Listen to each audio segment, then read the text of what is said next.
주려고 하다가 예수님이 직접 나타나서 그들을 사람을 낚는 법으로 만듭니다. 그런데 이 사도 바울이 주로 파견됐던 곳이 그 이스라엘 백성들이 포로로 잡혀갔던 그 지역 그 땅에 가서 복음을 전합니다. 막연하게 전하는 게 아닙니다. 북왕국이 아수르에 의하여서 포로로 그들을 잡아갑니다. 그 잡아갔던 그 지역에 사도 바울이 부르심을 받아가지고 사람을 낚는 어부가 됩니다. 바울은 흩어져 있는 하나님의 자녀들에게 편지를 쓴 내용을 보면은 우리가 신약을 통해 이것을 알 수가 있습니다. 또 이 베드로도 북왕국이 포로로 잡혀갔던 아수르 지역에 흩어진 하나님의 택하신 자녀들을 목표로 사람을 낚는 포수가 되고 어부가 되게 하여 복음을 전파합니다.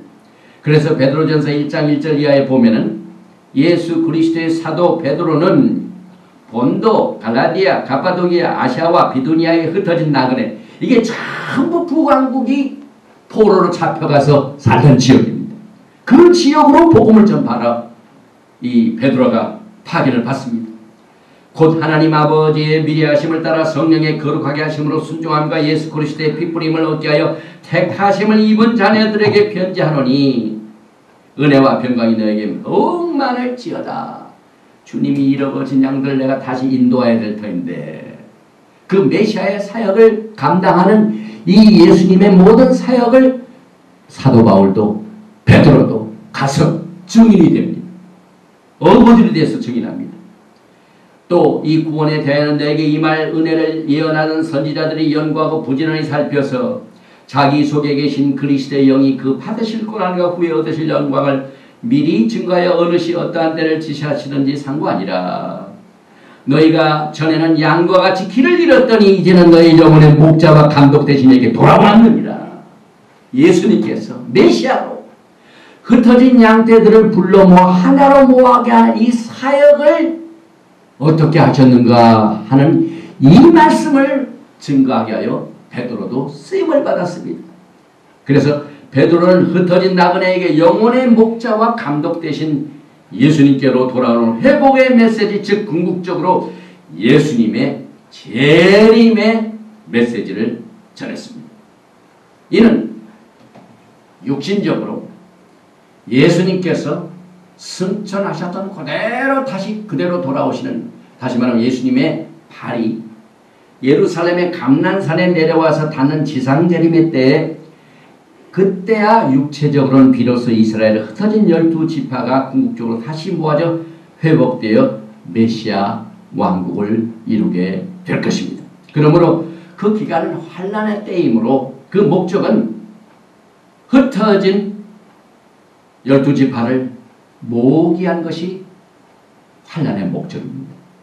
그래서 성경은요, 이 주제가요 얼마나 중요하다는 사실을 여러분과 저에게 알려주게 하여 아주 대량의 인포메이션을 우리에게 줍니다. 요한계시록에서 제일 많이 취급되는 부분이 환난 부분입니다. 요한계시록 6장 이후부터 19장까지입니다. 지상제는 그 많은 양의 인포메이션을 여러분들에게 요한계시록을 통하여 계시하시는 이유가 있습니다. 예수님께서 흩어진 자녀들을 불러 모아서 하나가 되게 회복하는 메시아의 사역을 어떻게 집행하시고 계신가 하는 것을 만방이는 사람들에게 알려주게 하여 제일 요한계시록 1장 1절 예수 그리스도의 계시라, 이건 메시아로서 내가 이와 같은 일을 하고 있다 하는 그 엄청난 양의 메시지 계시를 요한계시를 통하여 또 토라를 통하여 여러분과 저에게 이렇게 많이 주셨건만 우리는 그것을 잘 이해하지 못할 때가 많이 있었습니다. 토라에 의하면 이 세상의 인간 역사도 마찬가지입니다. 예수님께서 이스라엘 국가와 맺은 언약을 패턴으로 세상 역사도 이루어집니다. 하나님께서 뭐 다니엘 또 무슨 왕국, 북왕국, 또 바벨론, 아수르 뭐 기분 나는 대로 하나님께서 그렇게 하신 게 아닙니다. 패턴이 있습니다. 하나님께서 이스라엘 국가와 맺은 언약을 바탕으로 그것에 의하여 관련된 부스러기의 일들이 전부 세상 역사입니다. 그래서 다니엘서를 보면은 유다 왕국이 바벨론에 의하여 공격을 받아 예루살렘 성전이 무너지고 백성들이 포로를 잡혀가는 것으로 시작하여 이방인들에게 짓밟히는 역사가 바로 세상 역사입니다. 지금 이 시간까지도 그것이 계속되고 있습니다. 그래서 성경을 보면 이스라엘 적들은 다 덜 짐승으로 나옵니다. 그래서 이 천년왕국이 시작되기 전에 이 땅에 있는 이 단일 세계 정부, 적그리스도 정부, 이걸 전부 다 짐승으로 얘기하는 이유가 바로 그겁니다. 성경에 짐승하면 이것은 이스라엘들의 적들입니다. 이스라엘을 잡아먹는 적들입니다. 이스라엘이 흩어져 가지고 포로로 방랑생활하는 그 영혼들을 잡아 죽이려고 응얼거리는 적들이 바로 이 다 짐승들입니다. 그래서 성경에 나오면 전부 짐승의 모형이 나오는데 특별히 느부갓네살 왕을 통하여 나타나는 그 모습이 어떻게 되냐면은 다니엘서 2장 1절에 느부갓네살이 위에 있은지 2년의 꿈을 꾸고 그로 인하여 마음이 번민하여 잠을 이루지 못한지라. 왕이 그 꿈을 자기에게 고하게 하려고 명하여 박수와 수객과 점장이와 갈대와 술사를 부르며 그들이 들어와서 왕의 앞에 선지라. 왕이 그들에게 이르되 내가 꿈을 꾸고 그 꿈을 알고자 하여 마음이 번민하도다. 이에 이 은밀한 것이 밤의 이상으로 다니엘에게 나타나 보임에 다니엘이 하늘에 계신 하나님을 찬송하니라. 다니엘이 이제 그 계시를 받았습니다. 그래서 계시를 말하기 전에 먼저 하나님 앞에 바르가셴 하나님을 찬양했습니다. 다니엘서 2장 24절에 이에 다니엘이 왕이 바벨론 박사들을 멸하라 명한 아리오게에게로 가서 이름에 그에게 이같이 이르되 바벨론 박사들을 멸하지 말고 나를 왕의 앞으로 인도하라. 그리하면 내가 그 해석을 왕께 보여드리라. 그래서 이에 아리옥이 다니엘을 데리고 급히 왕의 앞에 들어가서 고하되 내가 사로잡혀온 유다 자손 중에서 한 사람을 얻었나이다. 그가 해석을 왕께 아시게 하리이다. 다니엘서 2장 25절입니다. 또 31절에 보니까 왕이 한 큰 신상을 보셨나이다. 그 신상이 왕의 앞에 섰는데 그가 크고 광채가 득심하며 그 모양이 심히 두려우니 그 우상의 머리는 정금이요 가슴과 발들은 은이요 배와 넓적다리는 노시요 그 종아리는 철이요 그 발은 얼마는 철이요 얼마는 진흙이었나이다. 다니엘서 2장 35절 때 철과 진흙과 놋과 은과 금이 다 부서져 여름 다장마당에 겨같이 되어 바람에 불려간 곳이 없었고 우상을 친 돌은 태산을 이루어 온 세계에 가득하였나이다. 이것이 우리 예수님께서 종말의 구속을 완성하는 모습입니다.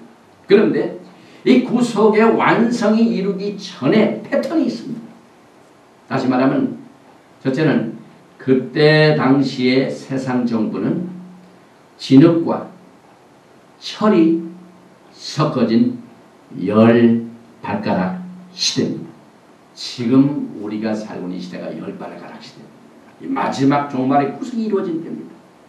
다니엘서 2장 41절에 왕께서 그 발과 발가락이 얼마나 그 토기장의 진흙이 얼마나 철인 것을 보셨은즉 그 나라가 나눌 것이며 왕께서 철과 진흙이 섞인 것을 보셨은즉 그 나라가 철에 든든함이 있을 거예요. 여기서 진흙이 섞인 이 믹스 이 말을 아람어로 아랍이라는 뜻입니다.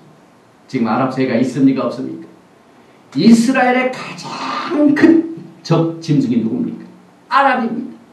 이 10발가락 시대에 섞인 것이 마지막 때의 종말의 구속이 이루어지기 직전의 적들인데 이 아랍이라는 세력들을 하나님께서 코드로 숙여놓습니다.